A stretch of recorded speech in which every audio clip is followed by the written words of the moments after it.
Hey, welcome to this latest masterclass. This week, we are looking at minimum standards, something that we really need to kind of get across, especially when life is really busy. And a lot of the time, for a lot of you guys, life can be extremely hectic. So we're trying to create a version of your plan that is going to survive even the worst week ever, the worst week imaginable. We're going to create a plan that helps you survive that. That's what today's masterclass is all about. So why we are talking about this right now? Well, at the minute of recording, this is August the 3rd, right? The kids are off school, routine is gone. Half of you are away on holiday or about to go on holiday, absolutely knackered from a house full of kids or their friends or whatever's going on. And this is the month that people struggle. This is the month that people quietly disappear, then reappear in September. And then when it gets to September, we say, oh, we'll start again. The dip, is predictable, which is why I'm releasing this video. Now, the spiral is absolutely familiar, see it all the time, and we're going to get ahead of it from today, okay? We're going to get in front of that spiral before it even happens. I'm going to make you aware that it's probably going to happen, and I want you to kind of have a look at the warning signs as well. So this masterclass today exists precisely for weeks like this, months like this, okay? Now, the real reason people struggle and fall off in this situation is they try and plan a perfect week when realistically a perfect week just ain't going to happen. So you try and put 4 to 5 sessions in, workout sessions, whether that's at home or in the gym. You try and prep all your meals and be perfect and not have any cake or not have any barbecue food and all this kind of stuff. You're trying to get 12,000 steps every single day. You're expecting everything to run absolutely smoothly when realistically, let's be honest about this, it absolutely bloody ain't going to run smoothly. So what lives underneath plan A? Absolutely nothing. So you're looking for this plan A, perfect week, everything runs really, really well, but there's nothing underneath it. So if it doesn't go well, you think you're a failure, you think you're lazy, you think you haven't got any willpower, and then all of a sudden you're like, oh, sod it, I'll start in September in this case, okay?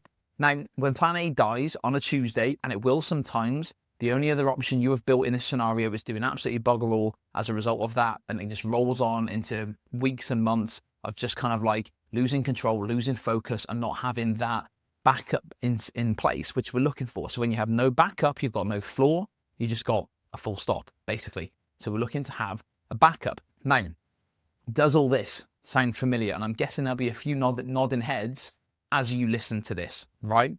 So every one of these is the same problem, just dressed up in a different way. There is no floor to catch the fall, and we need to have that safety net in place. So work goes mad on a Wednesday, so the whole week just becomes an absolute write-off, not just the Wednesday. And it's a weird psychological thing that we've got as human beings, but if Wednesday doesn't go right, we think, oh, what's the point of doing the Thursday, Friday? It's nearly the weekend anyway, I'll start Monday.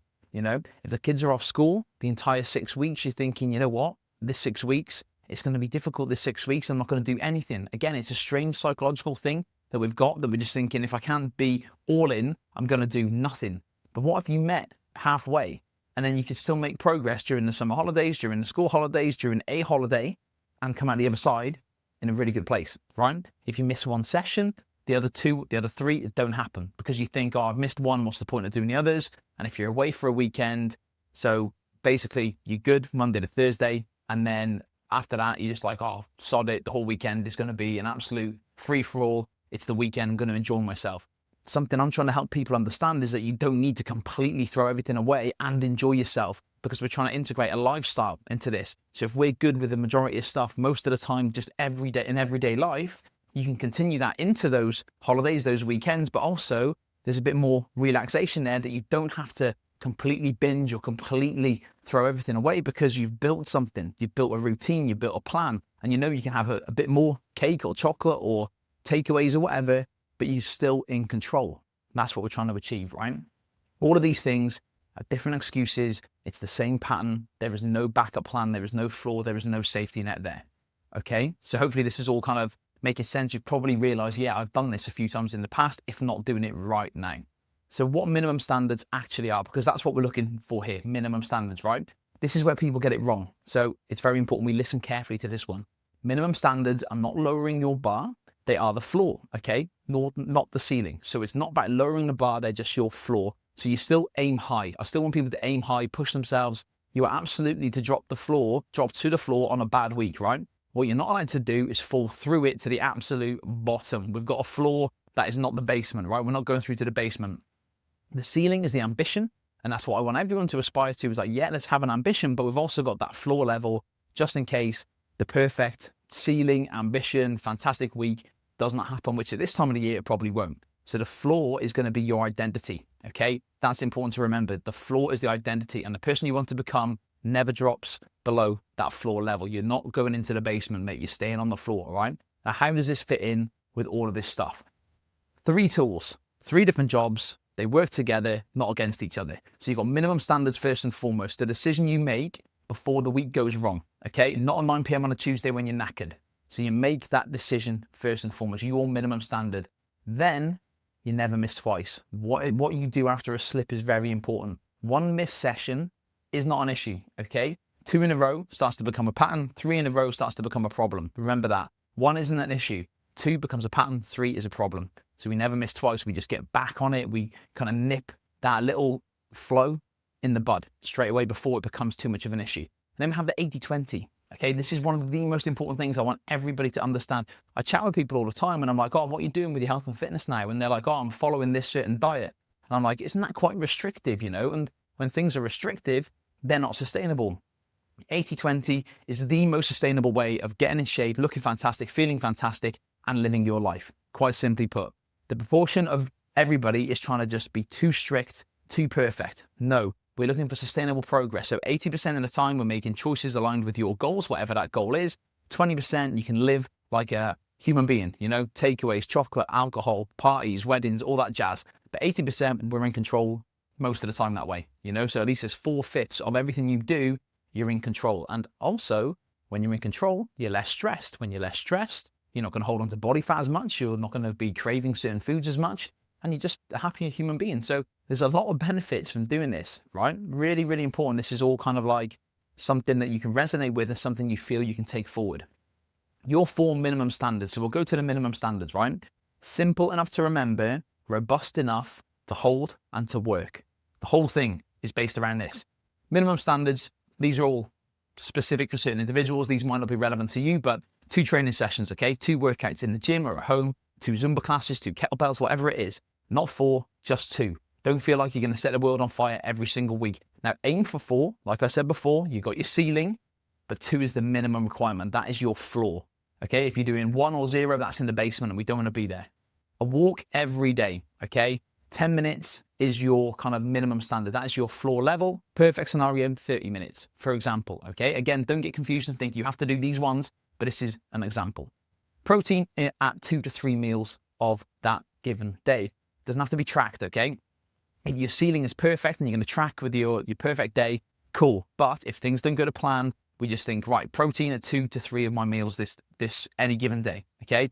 Doesn't have to be tracked, just present on the plate. So you've got that protein in there to keep you fuller, to help you kind of be more satiated, to help you continue to help your muscles recover, your body recover, okay?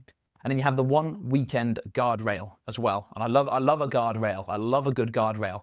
Pick 1 rule and protect it. So that could be you only have 1 glass of wine, okay? It could be that you do a workout at the weekend. It could be that you're going to go for a hike with the kids. That's going to be your minimum standard for the weekend. Pick 1, protect it with your life, all right? And if you can start to build this in, my word, it makes a massive difference to who you are as a person, who you are becoming, your identity. 2 training sessions, okay? Standard number 1, not 4, 2. So we'll go into this in a bit more depth. Home workouts count, absolutely. 20 minutes count, absolutely. The workouts you've got as part of my program in the app are there for that reason, okay? We've got structured workout programs, we've got video workout programs as the floor. They're kind of like the floor if you can't get the other stuff done, or if you just prefer those, crack on with them, okay? No excuses because there's no equipment, because there's plenty of that stuff in there. There's no excuses for time because there's plenty of time-efficient workouts. And this is all over the internet as well, so it doesn't have to be in the program. 2 sessions in a bad week keeps you in the game. 0 session starts the spiral, you know, and that's what we don't want. We want to kind of nip that in the bud before it happens. The difference between those 2 outcomes is absolutely enormous over the course of the year. So think, 52 weeks of the year, if you hit your floor level every week of that year, if that's all you can do, then you've done 104 workouts that year instead of 0. What a difference, eh? Think about it that way. Protein at 2 to 3 meals. So we're looking to this one as well. Not tracked to the gram. If that's the perfect scenario, you can track food to the gram, amazing. But if you can't any given day, don't worry about it. You don't need your food tracking app. Just look at the plate, see if there's a palm of protein on there. That is it. If there is, yes, eat it, move on, bosh. That single thing will help keep hunger at bay. You'll help keep cravings under control. and it just keep everything in a nice structured manner, even when life feels a little bit crazy around you at that time of year. Walking every day, I mean, this should be something people do every single day anyway, as much as they possibly can, even if you've got an injury, an ailment, if you're feeling under the weather, try and get some steps in, okay? It's such an important thing to keep the body moving as much as you physically can, okay? I appreciate there's different levels of physicality with a lot of people. So non-negotiable, 10 minutes counts, all right? This is your floor. This one is as much for your head as it is for your body as well. On the worst weeks and the genuinely difficult weeks, a daily walk is pretty much like the only thing that keeps us feeling like ourselves. You know, it's movement, it's fresh air, it's what the human body's designed to do. And it's just a quiet reminder that you're still showing up for yourself. You're still giving yourself that little bit of something, you know, because a lot of the time, a lot of people watching this will be rushing around here, there and everywhere for everybody else, not focused on yourself. Having a walk just 10 minutes a day does that. It gives you that little bit of clarity, that little bit of time to yourself. And with the weekend guardrail, you know, I said I love a guardrail. So here we got some examples here. It could be one anchored meal, okay? One meal a day with protein and veg, that's it. Job done for that weekend. That's your one guardrail. Protect it with your goddamn life. Match every alcoholic drink with a glass of water. That could be another rule that you have. Like I said, it could be just one glass of wine instead of having a bottle of wine, little things like this. And the big one, and the one that people understand a lot, is the kitchen cutoff point. Sounds silly, but make it off limits after a certain time. It could be 9 p.m. on a Friday night. You're thinking, no, you know what? I'm not going into the kitchen for anything after 9 p.m. Job done. Little things like this make a huge, huge difference. And they might seem silly, they might seem simple, but I tell you what, guys, all of this is simple. It's not easy, but it is simple. If you can implement all of this, you'll be in a really good place. So why does the floor work, right? Well, the first reason is you stop negotiating with yourself. You stop trying to constantly make decisions because you're already buggered for making decisions all the goddamn time. If we can eliminate those with a little bit of kind of like structure in place and having a floor in place as well, the decision's already made, you know? There's nothing to debate at 9 p.m. when you're knackered and you're looking for a reason to kind of eat the food, have the drinks, and looking for a reason to stop, okay? You stay in the game on the hard weeks, and that is the most important thing here. We don't want to throw anything away. Even on the shittest week ever, the hardest week ever, you stay in the game by having a floor. Now, the weeks that would normally end up being completely thrown away, you survive them. You get through them, and then when things become a bit more free again, you got a bit more time again, then you can accelerate. But we stay in the game. It's super important you do that. And you stack evidence that you follow through. You know, self-belief is a huge thing when it comes to any physical transformation, health and fitness transformation, anything like this. Self-belief holds a lot of people back. You know, we know what to do, but we don't believe that we can do it, right?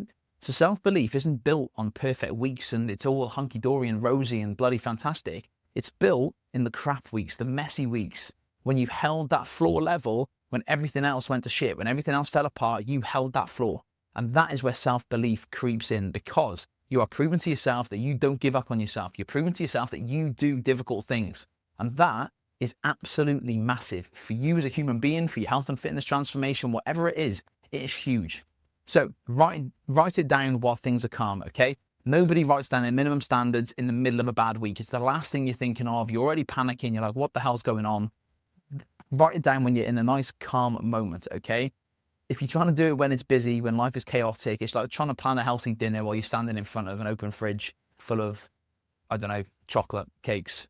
When you're standing in a queue at McDonald's, it's like trying to plan, you know, waiting for the kids' happy meal.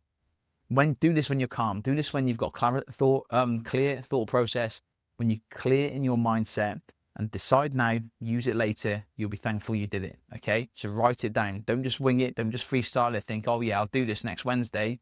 No, write it down when you've got a good bit of time just to think about it for 10 minutes. So your action task this week is part of this masterclass. You got one task.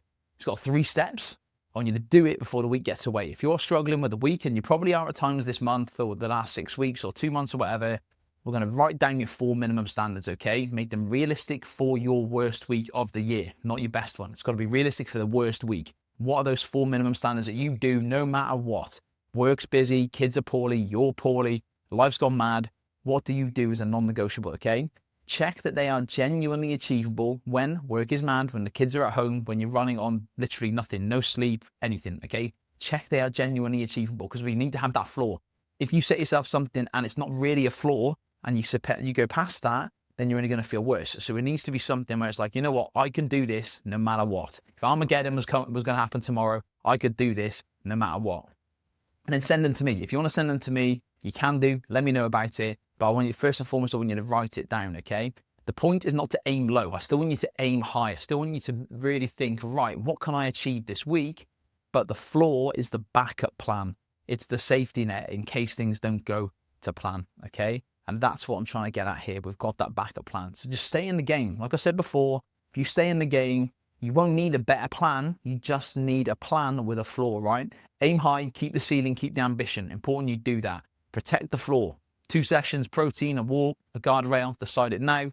Stay in the game, baby. The messy weeks are the ones where consistency is built, where self-belief is built. Show up anyway, and you'll completely transform your identity. Remember, your identity is the floor that you set. So hopefully this has made a lot of sense. If you have any questions about this, you know where to find me. You can just drop me a message. If you're watching this and you're not part of my program, then you can drop me an email at mark@zenithfit.co.uk or find me on social media. But make sure we have that floor in place. Guys, take care, and I'll speak to you all really soon.